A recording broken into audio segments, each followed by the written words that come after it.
Hello everybody and welcome back to the Puzzle Space. Today we're going to be solving the True Genius Pandora's Box puzzle. This is a 3-star difficulty level, and this is another member of the mystery box set from True Genius. I bought this for $14.99 at Books A Million, just like my last puzzle, the Pharaoh's Tomb.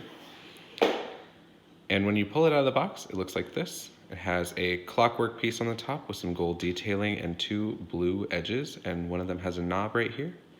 It is a blue box with some white bordering, and there's a slit cut into one side, and that goes all the way around. And the objective of this puzzle is to open up the secret compartment at the center. So the first thing that you're going to do is you're going to pull this clockwork piece straight out until it pops like that, and then it should be able to spin freely. And now we can slide this tile around. So what we're going to do is slide the tile all the way towards this knob, and then once we do that, we can slide this until it opens. So you can see that there's a slight opening. There's a gap between this border piece and the tile in the center. And so what you're going to be able to do is lift it up just like that, and that's how you reach the center compartment of this puzzle. And that is how you solve the Pandora's Box puzzle from True Genius. Hey guys, thanks for watching. Be sure to leave a comment below, and if you liked the video, be sure to leave a like and subscribe.